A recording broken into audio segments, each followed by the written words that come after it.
The Algorithms, Children, Chapter 1, Calculated Existence. 3 minutes before Dax Mercer was born, the algorithm calculated his entire life.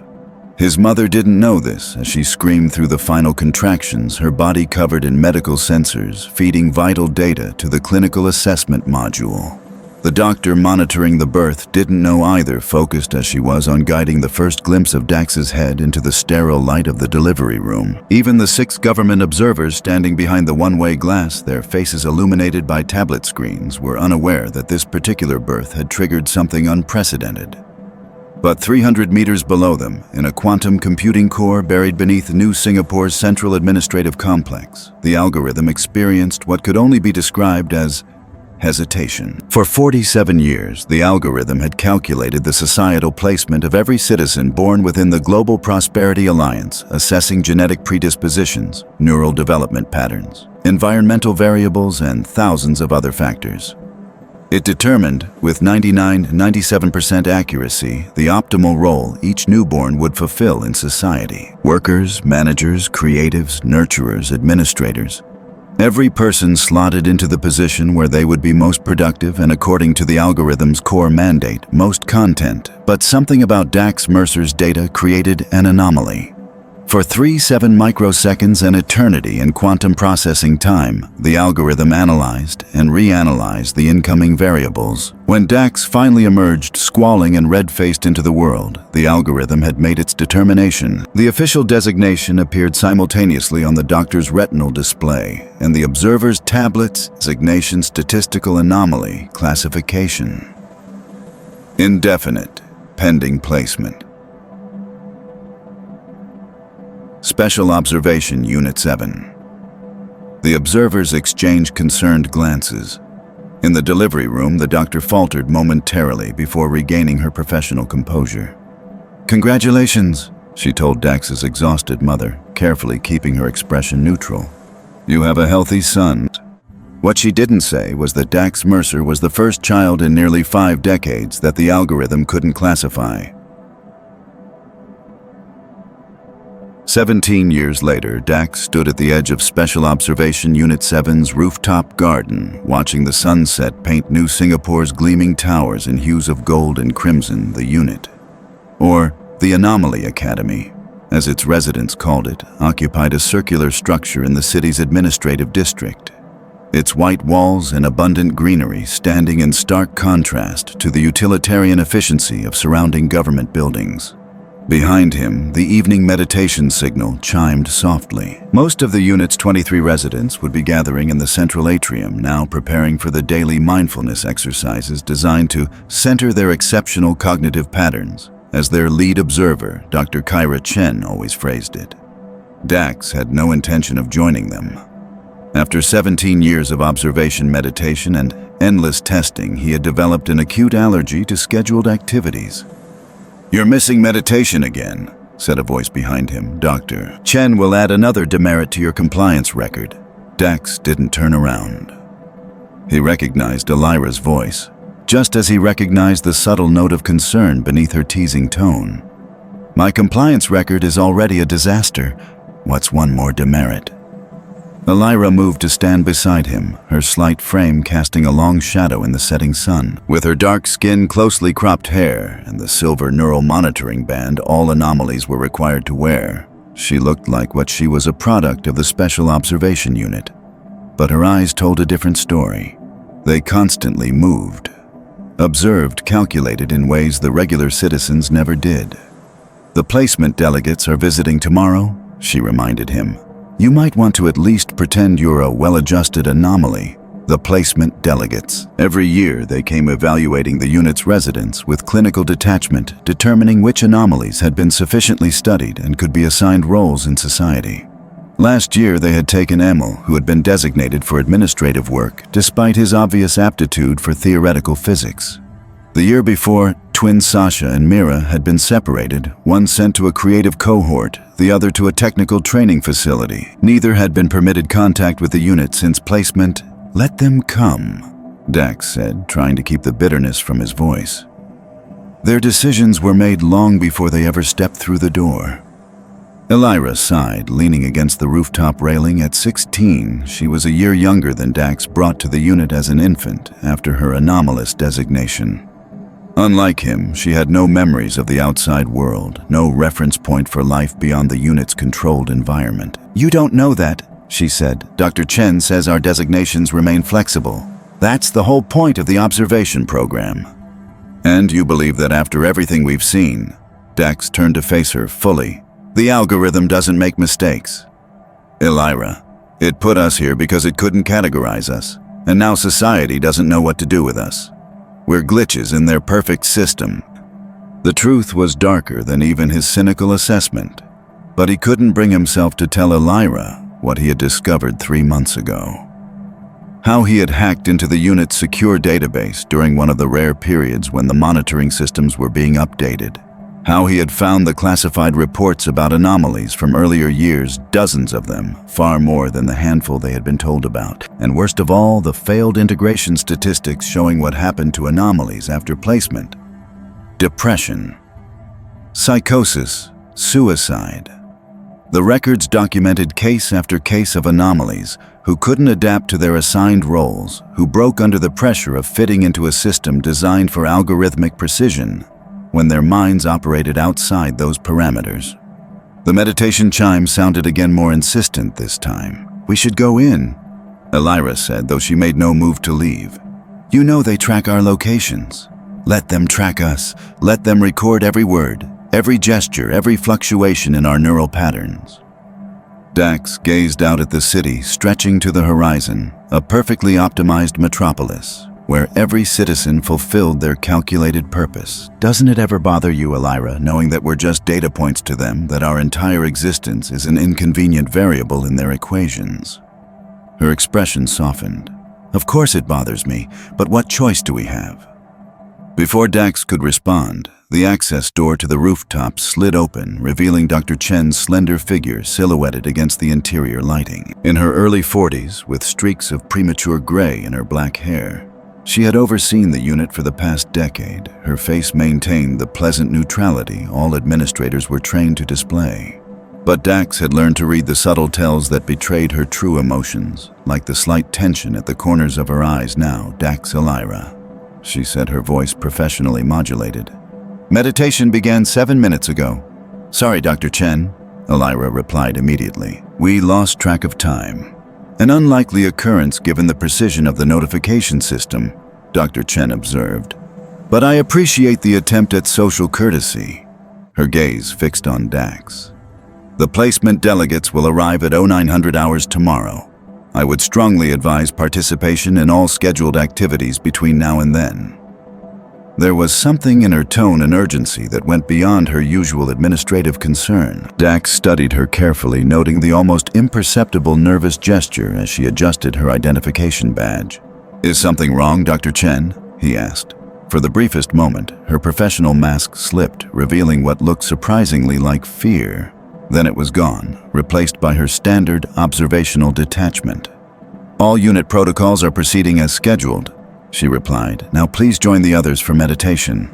Compliance with routine is an essential evaluation metric." As they followed her inside, Dax exchanged a glance with Elira. She had noticed it too. Something was different. Dr. Chen had always been measured careful to maintain the proper distance between observer and subject, but never afraid. What could make someone so deeply integrated into the system show fear? The central atrium was a circular space designed to promote what the unit's psychological staff called cognitive harmony. Living plants grew from recessed beds along the walls, their carefully selected varieties meant to optimize oxygen levels and provide subtle aromatic compounds proven to enhance mental function. The other anomalies sat in a circle on meditation cushions, their neural monitoring bands pulsing with soft blue light. As the system recorded their brain activity, Dax and Elira took the 2 empty cushions completing the circle. At its center stood Instructor Sato, a thin man with the serene expression of someone who had found his perfect place in society, or who had convinced himself he had. "Focus on your breathing," Sato intoned as Dax and Elira settled in. "Allow thoughts to arise without attachment. Observe your cognitive patterns without judgment." Dax had heard these same instructions thousands of times over the years. He closed his eyes, pretending to follow along, while his mind worked on the real problem, what had spooked Dr. Chen. And how was it connected to tomorrow's visit from the placement delegates? He reached up ostensibly to adjust his neural band, using the movement to glance around the circle. Most of the other anomalies were genuinely attempting the meditation exercises, their faces relaxed in concentration. But three, Aiden, Zoe, and Nash, were like him, going through the motions while remaining hyper-aware of their surroundings. The four of them had formed an unofficial alliance over the years, sharing observations and theories about their situation. Nash caught his eye and gave an almost imperceptible nod toward the observation booth above the atrium, where two security staff monitored the proceedings. Unusual, typically only one observer was present for routine activities. Something was definitely happening. The meditation session lasted the standard 40 minutes, followed by the evening meal in the communal dining area. As always, the food was nutritionally optimized for their specific developmental needs. Another reminder that they existed as carefully maintained research subjects rather than people. Dax waited until the meal was nearly finished before making his move. As residents began to disperse toward evening free time activities, he deliberately bumped into Nash, using the momentary contact to whisper, "My room, 1 hour. Bring the others." Nash didn't acknowledge the message, but Dax knew he had heard. They had developed various methods of covert communication over the years necessary, in an environment where every space was monitored, every conversation recorded and analyzed. He spent the next hour in the unit's library, ostensibly reviewing historical sociology texts, an interest he had carefully cultivated to ensure no one would question his presence there. The library was one of the few areas with minimal surveillance, as the algorithm had determined that unstructured intellectual exploration was beneficial for anomaly development. When the time came, he made his way to his room, a spare functional space like all resident quarters. The only personal touches allowed were achievement certificates from the unit's educational programs displayed on a wall that also housed a large view screen for instructional content and permitted entertainment. He didn't have to wait long. Nash arrived first, a tall, angular boy with a dark complexion and features that reflected Singapore's multicultural heritage. Zoe followed minutes later, her red hair pulled back in a tight ponytail, green eyes constantly scanning for observers. Aiden was last, slipping in with the natural stealth that made him nearly invisible when he wanted to be. "We have 7 minutes before the routine monitoring sweep," Aiden said without preamble. "What's happening, Dax?" "Something's got Chen worried," Dax replied, keeping his voice low. "Did you notice the extra security at meditation?" "Not just there," Zoe added. "There are additional observers throughout the unit. I counted 3 new faces on my way here, all wearing administrative security insignia." Nash leaned against the wall, arms crossed. "It's about tomorrow's placement evaluations, isn't it? They're changing the protocol." "That's my guess," Dax agreed.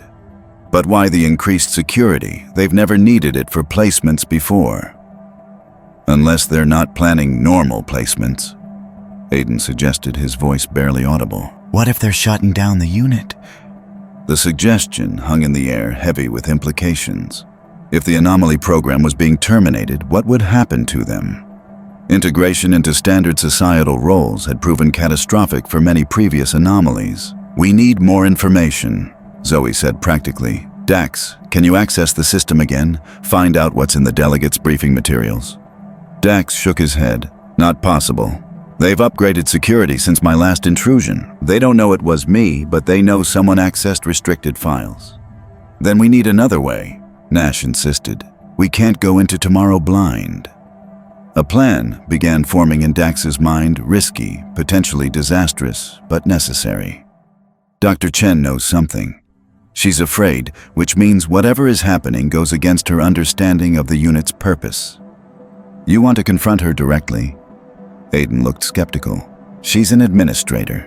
Her first loyalty is to the system." "Not necessarily," Dax countered. "Chen has spent 10 years studying us. She's developed attachments even if she tries to hide them. I've seen how she sometimes looks at us when she thinks no one is watching, like she's guilty about something." "Even if you're right," Zoe argued, "how do you propose to get her alone? She's always surrounded by staff or under direct monitoring." "Not always," Dax smiled slightly. Every Thursday night at 2300 hours, she spends exactly 47 minutes in the East Wing laboratory reviewing weekly neural scan data. It's the one time she works without an assistant. Tonight is Thursday, Nash realized, and the standard monitoring sweep of resident quarters happens at 23:15. Aiden added, "If you're not here, they'll initiate a search protocol," Dax finished. "But it will take them at least 10 minutes to determine I'm not in any of the approved areas. By then I'll have reached Chen." The others exchanged concerned glances. What Dax was proposing wasn't just a violation of unit protocols, it was a direct challenge to the system that governed their lives. The consequences could be severe. "There must be another way," Zoe said quietly. "If there is, I'm open to suggestions," Dax replied. "But whatever is happening, it's happening tomorrow. We're out of time." After a tense silence, Nash spoke. "We'll need a distraction to draw attention from your absence during the monitoring sweep. Something that won't be traced back to any of us." "The hydroponic system in the East Atrium," Aiden suggested. "If the nutrient flow regulator were to malfunction around 2310, it would trigger environmental alerts." Zoe nodded. "Maintenance would have to respond immediately." "I can handle that," Nash confirmed. "But Dax, if you're caught..." "I won't be," Dax said with more confidence than he felt. "And even if I am, what's the worst they can do? Give me a negative placement evaluation. We already know that's coming." What he didn't say was that he was willing to accept whatever punishment came his way if it meant protecting the others. Because despite his cultivated cynicism, Dax cared deeply about his fellow anomalies, the only people who understood what it meant to exist outside the algorithm's neat classifications. 4 minutes until monitoring sweep, Aiden warned, checking the time on his tablet. They quickly finalized the details of their plan before dispersing to their own quarters, careful to leave one by one to avoid triggering the group assembly alerts. Zoe was the last to go, pausing at Dax's door. "Be careful," she said simply. "We need you alone again." Dax sat on the edge of his bed, considering the risk he was about to take. In all his years at the unit, he had bent countless rules, pushed every boundary, but he had never directly confronted an administrator. The system didn't respond well to such challenges, a lesson every child learned in their earliest educational modules. But the fear in Dr. Chen's eyes had confirmed what he had suspected since finding those restricted files, the elaborate observation program, the careful documentation of their development, the annual placement evaluations. It was all heading towards something none of them had been told about, something that made even a loyal administrator afraid.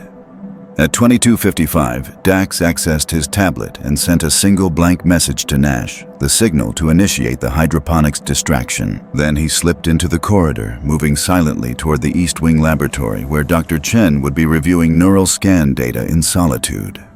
The unit's nighttime lighting was dimmed to promote proper circadian rhythms, creating shadows that Dax used to his advantage as he navigated the familiar hallways. He had memorized the locations of all monitoring devices years ago, knowing exactly where to pause, when to move, how to position himself to minimize detection. He reached the East Wing just as the distant sound of alarms confirmed Nash's successful sabotage of the hydroponic system. Perfect timing. The maintenance response would pull attention away from routine monitoring, giving him the window he needed. The laboratory door was secured with standard biometric locks, retinal palm and voice recognition required for entry. Impossible to fake, but not the barrier it appeared to be. 3 months ago, while exploring the unit's maintenance tunnels, Dax had discovered an old mechanical service entry to the lab, likely overlooked when the building was converted to its current purpose. He located the access panel hidden behind a decorative wall section, sliding it open to reveal the narrow passage beyond. Squeezing through, he found himself in the laboratory's storage area, separated from the main lab by a simple pressure door. Through the small window in the door, he could see Dr. Chen seated at a workstation, her face illuminated by holographic displays, showing neural scan data, his data, he realized. Recognizing the distinctive pattern of his own brain activity, he pushed the door open slowly, stepping into the lab. "Hello, Dr. Chen," he said quietly. She jumped, spinning her chair around. The professional mask dropped completely, revealing naked shock and confirming his suspicions. Unmistakable fear. Dax, how did you... She stopped, visibly collecting herself. You are in violation of multiple unit protocols. Return to your quarters immediately, and we can discuss appropriate consequences tomorrow. After the placement delegates arrive, I don't think so. He moved closer, noting how she tensed. Something's happening tomorrow. Something that has you scared. I want to know what it is.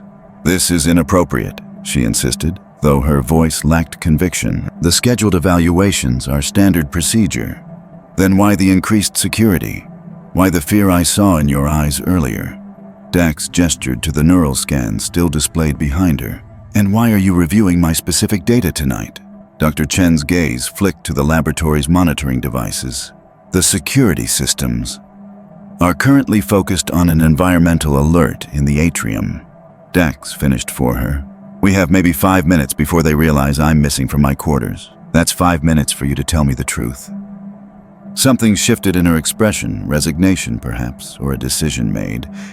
You've always been the most perceptive of the anomalies, too perceptive for your own good. What's happening tomorrow? Dax pressed. Dr. Chen took a deep breath. The placement delegates aren't coming to conduct standard evaluations.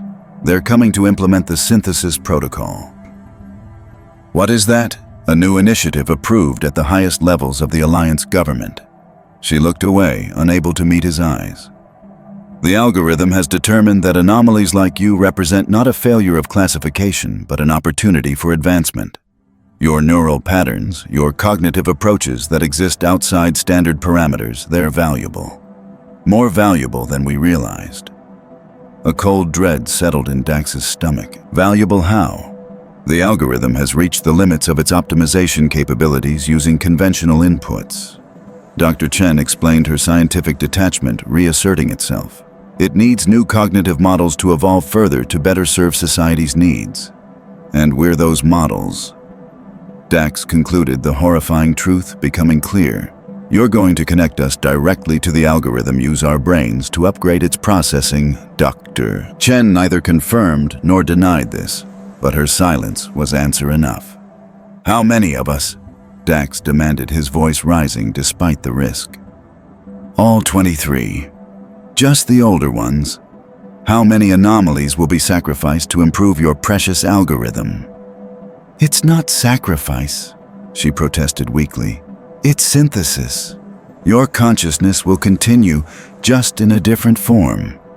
You'll help shape the future of governance, of social optimization. You'll serve the greater good in ways no conventional citizen ever could.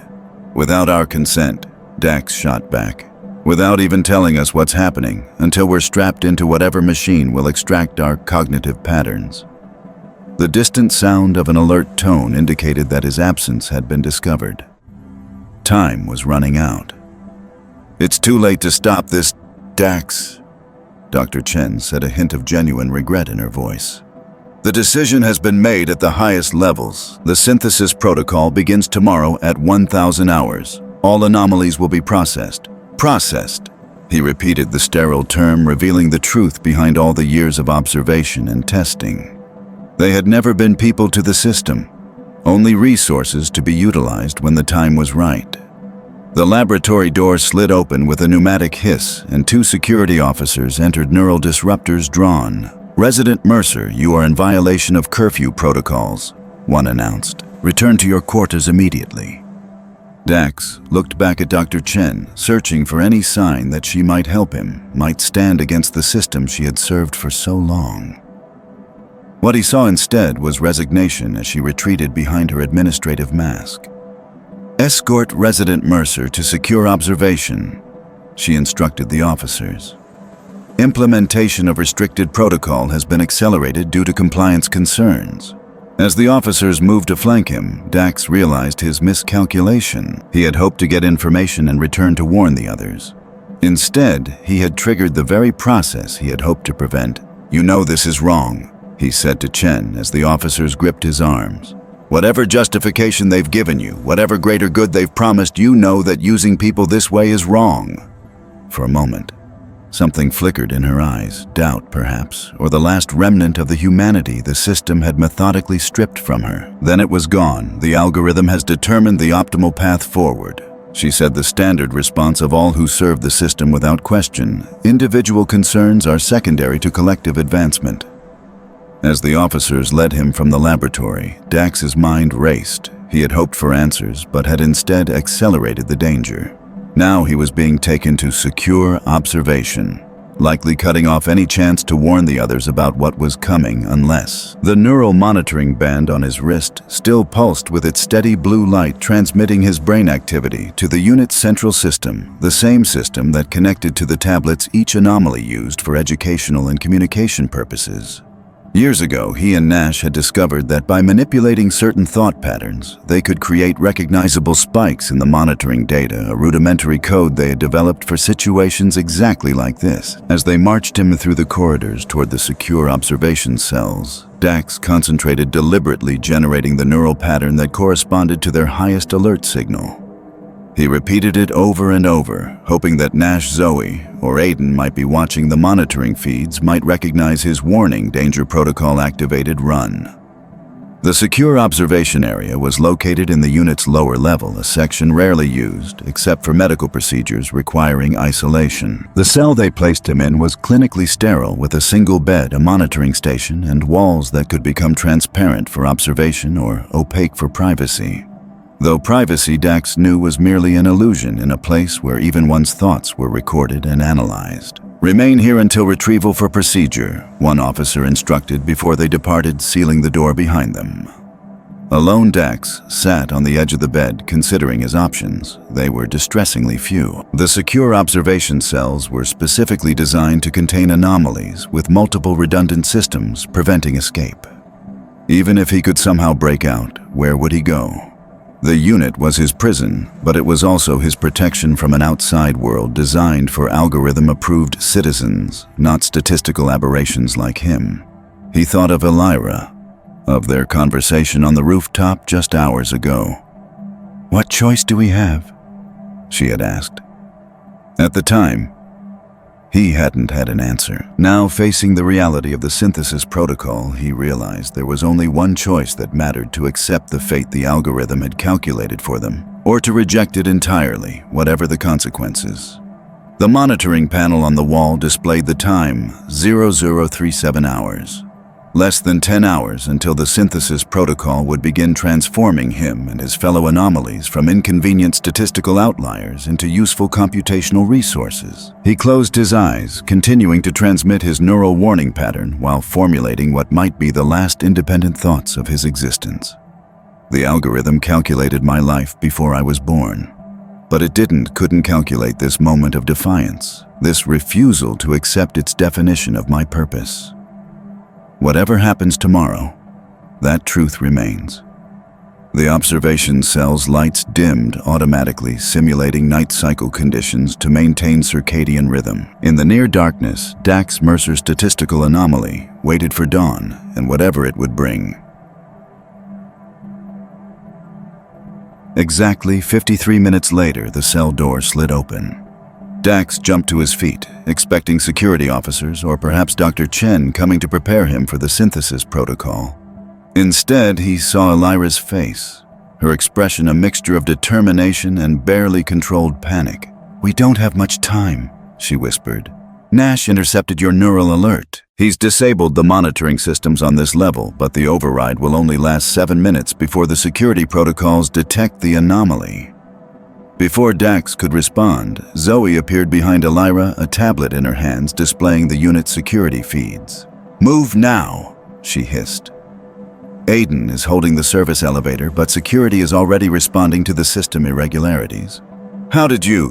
Dax began, but Elira grabbed his arm, pulling him into the corridor. "Later," she said. "Right now, we need to get to the sub-level access tunnels before they lock down the entire unit." They ran through dimly lit corridors, following Zoe's directions as she monitored security movements on her tablet.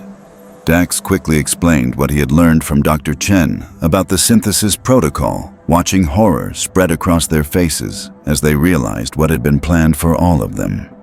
"So they were never going to integrate us into society," Elira said, her voice tight. "We were just raw material for the algorithm all along.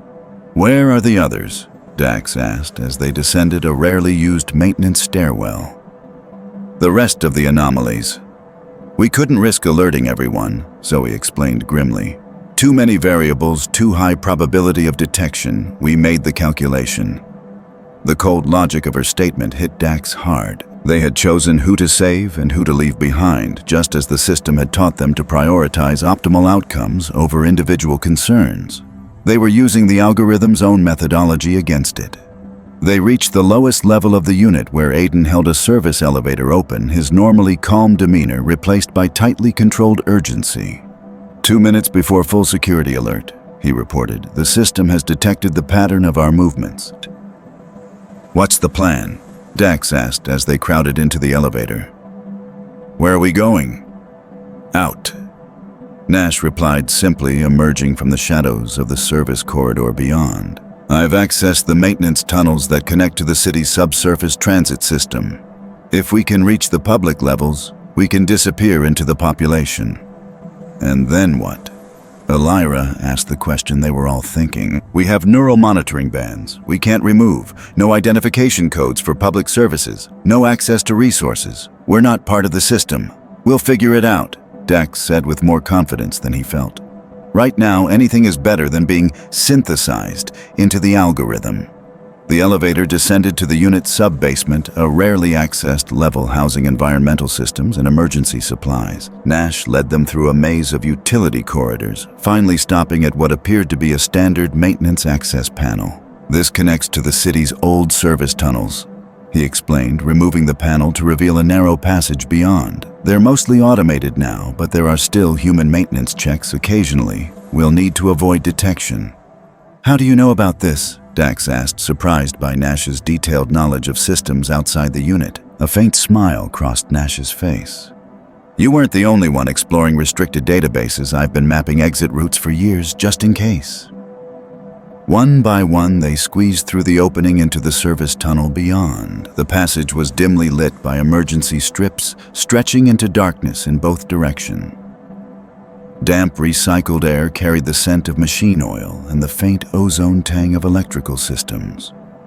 This way, Nash directed, pointing left, 4 kilometers to the nearest public access point. They had barely begun moving when a deafening alarm sounded throughout the tunnel system. Red emergency lights activated, pulsing in sync with the alarm. Security breach detection, Zoe announced, checking her tablet. They know we're in the tunnels. All subsurface access points will be locked down. Then we need to move faster, Dax urged. Find a way to the surface before they can seal all exits. They ran through the tunnels following Nash's memorized route, while Zoe tracked security responses on her tablet. Behind them, they could hear the mechanical sounds of security drones being deployed, the automated first response to any unauthorized presence in restricted areas. First junction ahead, Nash called out. We need to go right then, immediate left at the next intersection. They followed his directions, navigating the labyrinthine tunnel system as the sounds of pursuit grew closer. The drones were gaining on them, their movement algorithms optimized for exactly this kind of pursuit scenario. There's an access shaft 200 meters ahead, Nash said, his breathing labored from the sustained sprint. It leads to a maintenance hub near the public transit level if we can reach it before the drones. He never finished the sentence. From a side tunnel, they hadn't noticed a security drone emerged, its metallic carapace gleaming in the emergency lighting. The size of a small dog, it moved with unsettling mechanical precision sensors locking onto the group of fleeing anomalies. Scatter, Aiden shouted as the drone emitted the high-pitched whine of a neural disruptor charging. They broke apart, diving for cover in different directions as the drone fired. The disruptor pulse missed them, striking the tunnel wall and dissipating in a shower of blue-white energy. Dax rolled back to his feet, looking desperately for a weapon, anything to use against the drone. He spotted a loose section of conduit hanging from the ceiling and leaped, tearing it free. As the drone realigned for another shot, he swung the metal pipe with all his strength, connecting with the machine's main sensor array. The drone sparked and spun, momentarily disoriented as its targeting systems recalibrated. It was all the time they needed. Aiden surged forward, slamming a small device against the drone's underside. An electromagnetic pulse generator he must have taken from the unit's science lab. Cover your ears, he warned, triggering the device and diving away. The EMP discharged with a sharp crack, sending a pulse of energy that fried the drone's circuits. It dropped to the floor. Powerless. That will alert every security system in the area, Zoe warned, checking her tablet. And I'm detecting more drones converging on our position. The access shaft. Nash insisted, pointing ahead. It's our only chance. They sprinted the remaining distance, reaching a vertical shaft with maintenance rungs embedded in one wall. Above them, dim light suggested a connection to a higher level. I'll go first. Nash volunteered. The access panel at the top might be secured. He began climbing rapidly, the others following close behind. Dax took the rear position, constantly glancing back for signs of pursuit. They were halfway up the shaft when the distinct mechanical whir of approaching drones echoed from below. Hurry! He called to the others, climbing faster. Nash reached the top, working frantically to bypass the security lock on the access panel. Almost got it, he muttered, connecting his tablet to the panel's electronic interface. Just need to there. The panel slid open, revealing an automated maintenance hub above a large room filled with repair equipment and service robots currently in their charging stations. Nash pulled himself through the opening, then turned to help the others. One by one, they emerged into the hub, Dax coming last, just as the first drone entered the bottom of the shaft. He slammed the access panel shut behind him, and Nash quickly re-engaged the lock, buying them precious seconds. Where now? Elira asked, looking around the unfamiliar space. Public transit access is through there. Nash pointed to a set of double doors at the far end of the hub. But we can't just walk out. The system will detect our neural bands immediately. We need to mask the signals, Zoe said, examining her tablet. The bands transmit on a specific frequency that's registered to GPA security networks. Dax looked around the maintenance hub, his mind racing. Then he spotted it, a neural dampening field generator used to protect maintenance robots during certain repair procedures. The device was designed to create a localized field that prevented neural interfaces from connecting to the central network, protecting both human technicians and sensitive equipment. There, he pointed, if we can modify that dampening generator to match our neural band frequencies, we could create portable jammers. Aiden finished, already moving toward the device. Zoe, I need the exact transmission frequency from your tablet. Nash finds something we can use as power cells. They worked quickly, Aiden disassembling the dampening generator while Zoe provided technical specifications, and Nash gathered power cells from decommissioned repair robots. Elira and Dax kept watch, monitoring the access panel for signs that the drones had bypassed the lock. In less than 5 minutes, Aiden had constructed 5 crude but functional neural band jammers, small devices that could be attached directly to their monitoring bands, blocking the transmission signal without removing the bands themselves. These won't last long, he warned, as they each attached a jammer to their neural band. Maybe 4 hours at most before the power cells deplete, and they won't work if you come within 2 meters of a direct security scanner. 4 hours is enough to disappear, Dax said, watching as his neural band's blue light flickered and then went dark as the jammer took effect. Now we just need to get to the public levels without being identified. Maintenance staffers, Elira suggested, pointing to a row of lockers along one wall. If we can find uniforms. They quickly searched the lockers, finding enough maintenance coveralls to disguise themselves. The generic blue uniforms weren't perfect. They lacked the proper identification markers active staff would wear, but they would help them blend in long enough to reach the public areas. Transit hub is 2 levels up, Nash said, consulting a facility map displayed on a wall terminal. If we take the service elevator during shift change, we might avoid direct security contact. It was a desperate plan with countless potential failure points, but it was all they had. Disguised in maintenance coveralls, neural bands jammed. They made their way to the service elevator Nash had identified. As they waited for it to arrive, Dax found himself standing next to Elira, whose face showed the strain of their situation despite her efforts to appear calm. "Are you okay?" he asked quietly. She gave him a look that was equal parts fear and determination. "We're statistical anomalies, fleeing the only home we've ever known, with no resources, no identification, and a security system specifically designed to track people like us. I'm terrified." She took a deep breath. "But I'd rather die free than live as a component in their algorithm." The elevator arrived with a soft chime. As they stepped inside, Dax realized that Elira had precisely articulated the choice they had all made. They had rejected the algorithm's calculation of their worth, refused the purpose assigned to them by a system that saw them only as resources to be utilized. Whatever came next, capture freedom. Even death would be determined not by algorithmic certainty, but by their own choices and actions. For the first time in their lives, they were writing their own story. The elevator began its ascent toward the unknown. If you enjoyed this first chapter of The Algorithm's Children, please like and subscribe for Chapter 2, where Dax and his fellow Anomalies will face the challenges of surviving in a society entirely governed by the algorithm that rejected them. Your support keeps this story alive.